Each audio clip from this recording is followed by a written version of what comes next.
Baba wethu osezulwini,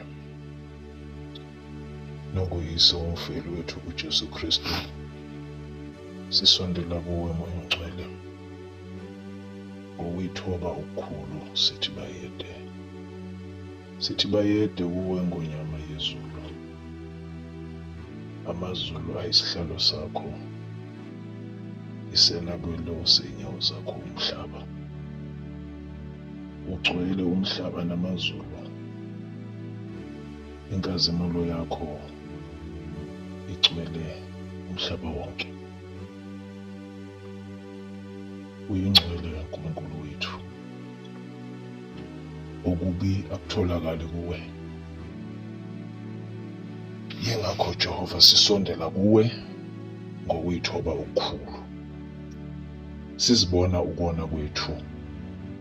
Sibona ihlazo phezu kwethu. uNkulunkulu wethu usihlambulule. Usihlanze ngehisophi. Usenze sibe mhlophe qwa. Sizalwe kabusha. Ukuze Nkosi nxa sisondela kuwe ngemikhuleko nangezibongo, imithandazo yethu ifinyelele kuwe. Izibongo zonke sizwakale kuwe. Sonile phambi kwakho naphambi kwezulu. Asenzanga kahle uNkulunkulu wethu. Sihlambulule Moya Ongcwele. Sifundise izwi lakho.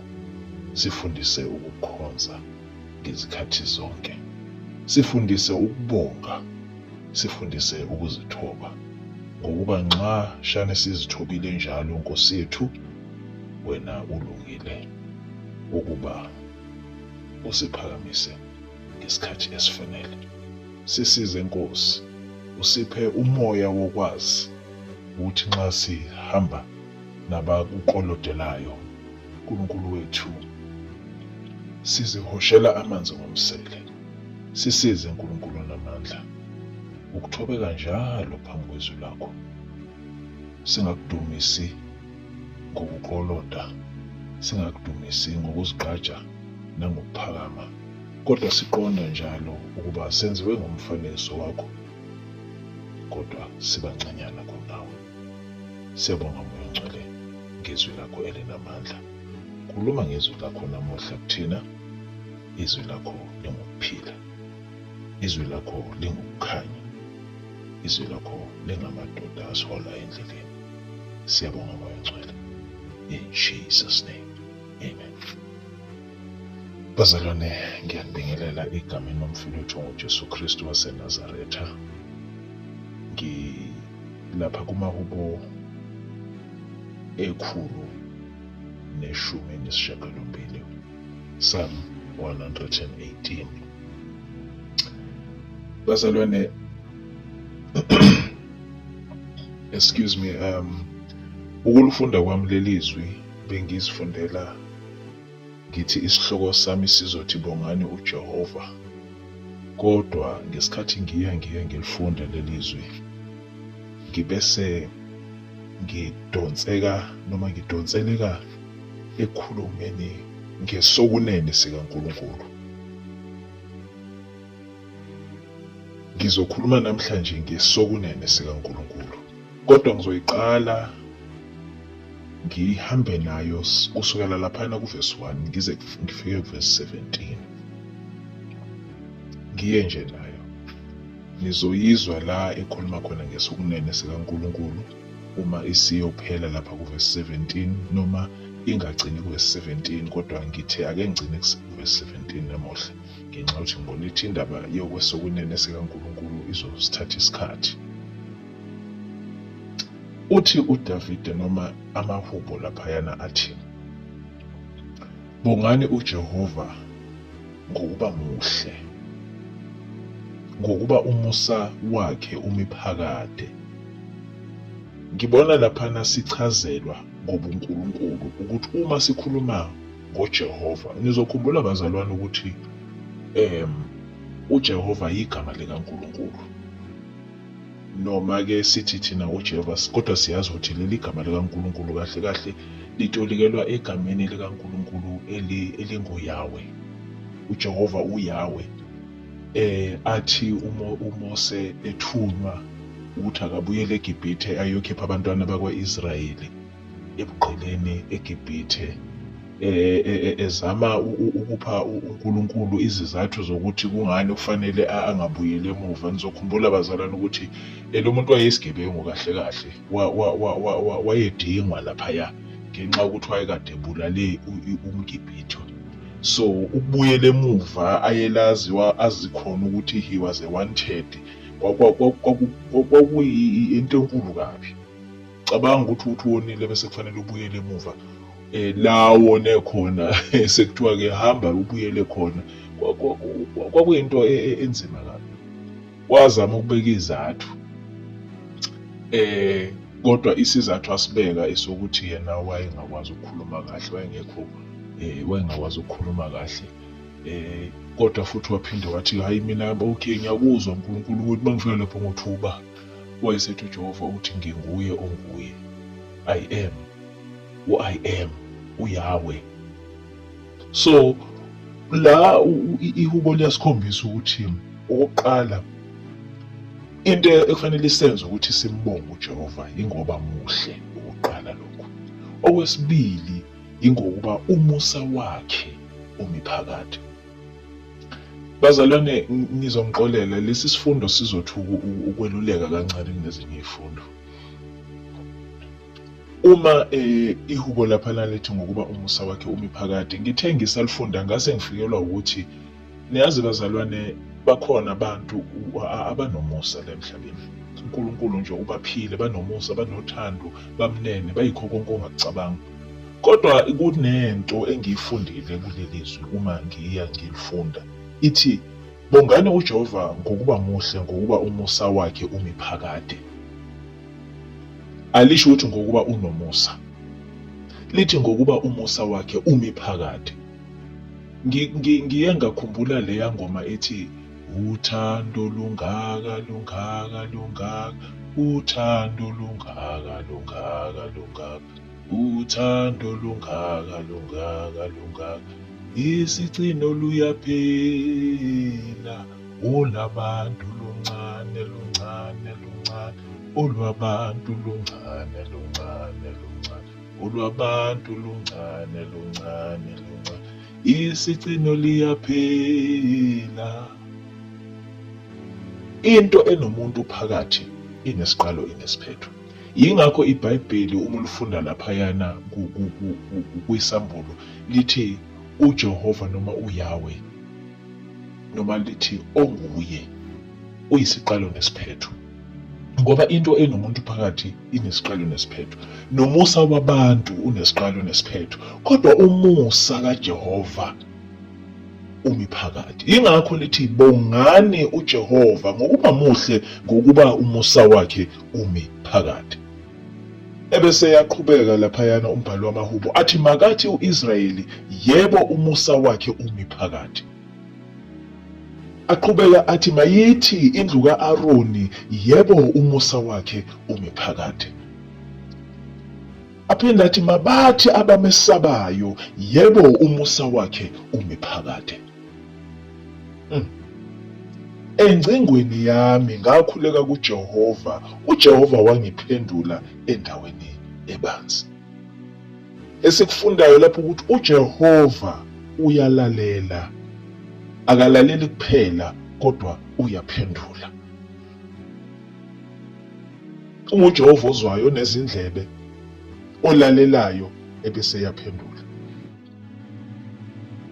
Lokho kusikhombisa ukuthi ezimweni ezinzima, kunezimo bazalwane la othi uma ususeyinkingeni uthi uzama ukufonela ubani bani, uthi uzamela ukufonela ubani bani, nalabo bethembile, nalabo wazi ukuthi isikhathi esiningi bajwayele ukukusiza endaweni ebanzi.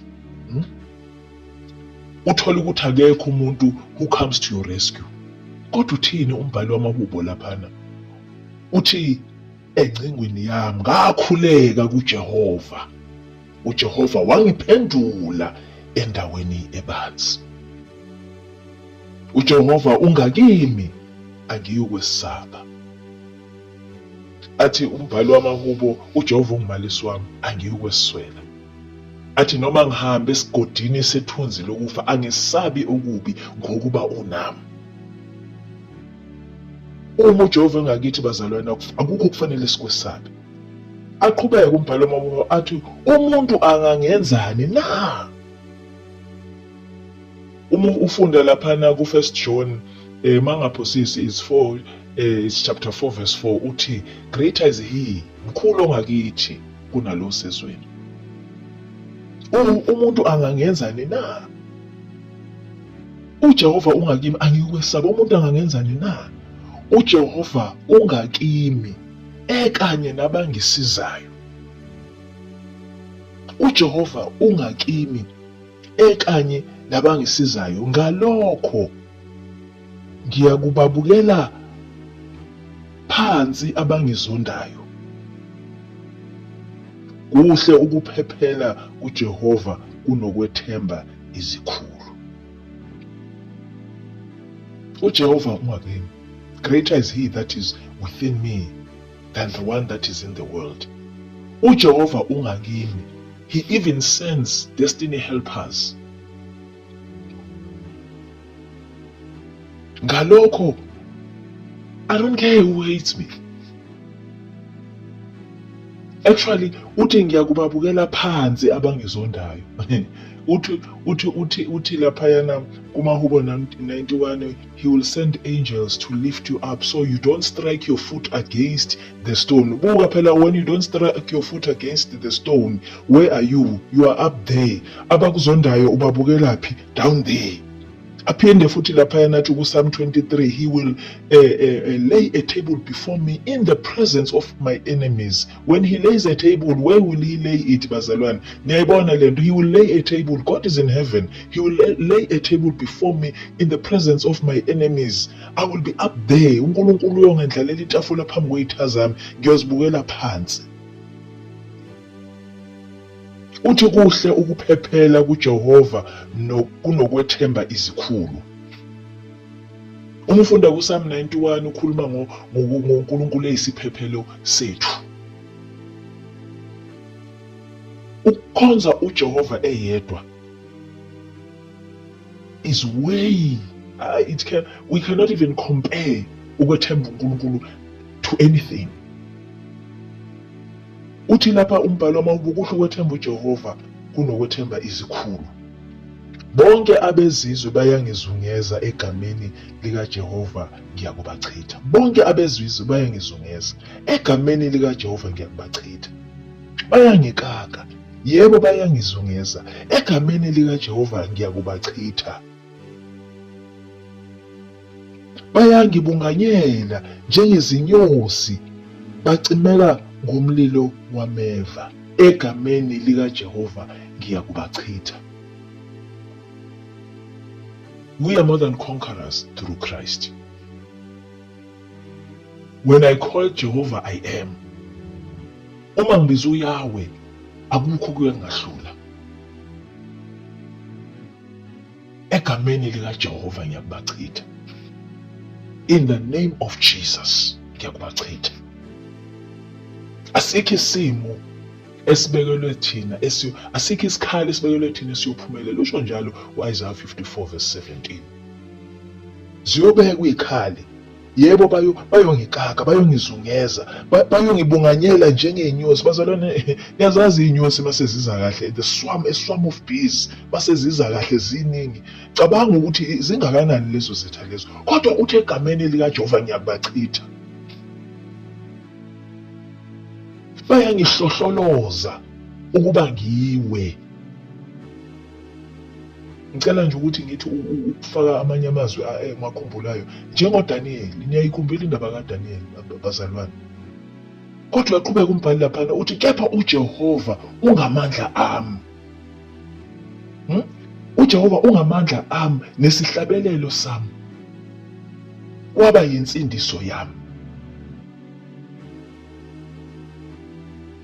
Ngalezo ikhathi kunengoma ekufikelayo bazalwane, wenhliziyo yami mawuhlakaniphe zikuhaqi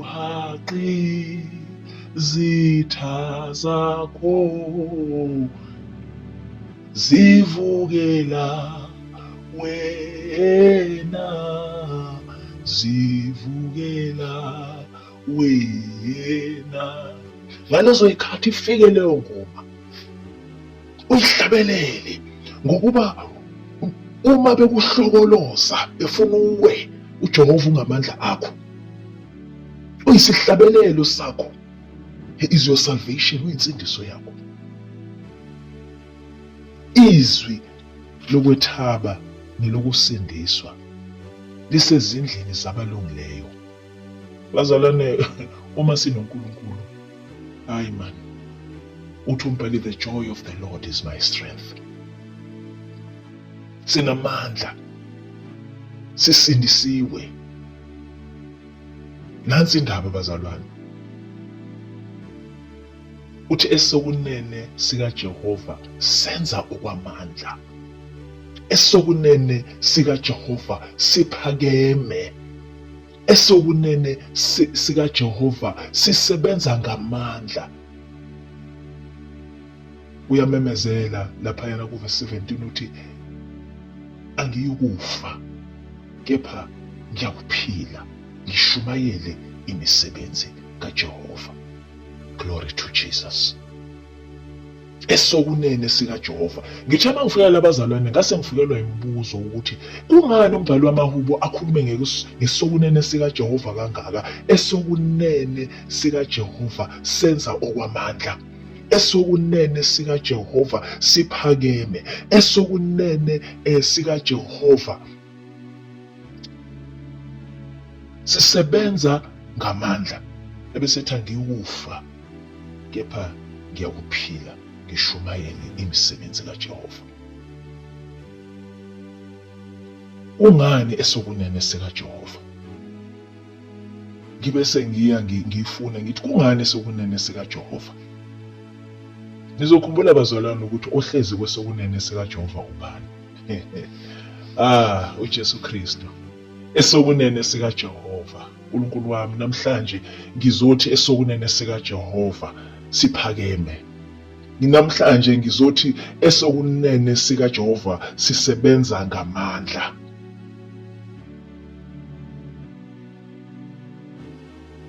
Namhlanje ngizomemezela ukuthi angiyukufa kepha ngiyakuphila, ngishumayele imisebenzi kaJehova, ngoba esokunene sikaJehova senza okwamandla. Esokunene sikaJehova yila uKristu ekhona. Esokunene sikaJehova singamandla, indawo ehloniphekileyo bazalwane. Ingakho nje bakuthiwa umuntu is your right hand man, kusokhulunywa ukuthi umuntu who is in authority. Esokunene sikaJehova is the authority. Esokunene sikaJehova is the power. Esokunene sikaJehova is the strength, a place of honor, a position of authority.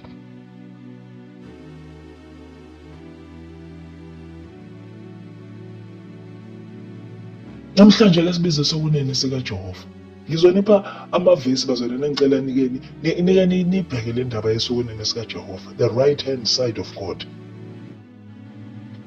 1 Peter 3 verse 22, Matthew 26 verse 64, Psalm 110 verse 1, Mark 16 verse 19,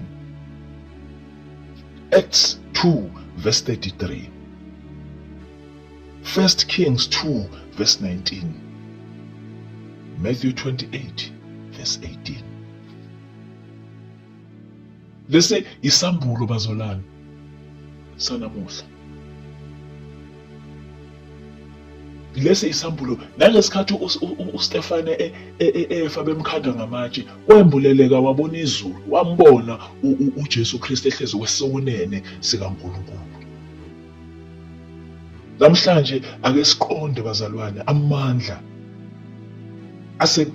asekubizini igama likaJehova. Asiqonde bazalwane ukuthi ukumbiza uJehova sibiza unguye onguye, size sibize nesokunene sakhe. Akukho okuyakusahlula bazalwane. Ngakho namhlanje ake sithi Nkosi siyabonga.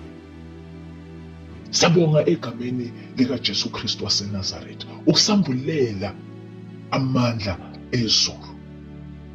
Sibancanyane sinje singelutho, kodwa namhlanje siyabonga ukuthi Nkosi usifundisile ukuthi amandla asekubizeni igama lakho, amandla asekwazini ukuthi esokunene sakho senza okwamandla, amandla asekwazini ekuthenini esokunene sakho siphakeme, nokuthi esokunene sakho sisebenza ngamandla. Sisize Nkosi usuku nosuku uzithoba, sazi ukuthi amazulu asengamele, sazi ukuthi Nkosi uma wena unguJehova wethu asikukwesaba lutho, sazi ukuthi noma Nkosi bengasikaka, bengasibiyela Jehova, bengasibunganyela njengezinyosi, kodwa siyakubachitha egameni lakho elingcwele. Siyabonga Moya Ongcwele namuhla ekuseni. Be thou glorified, O God, in Jesus' name. Amen. uNkulunkulu abe nawe, uNkulunkulu akubusise egameni lomfelo wethu ngoJesu Kristu. Ubongwa manje kuze kube phakade. Amen.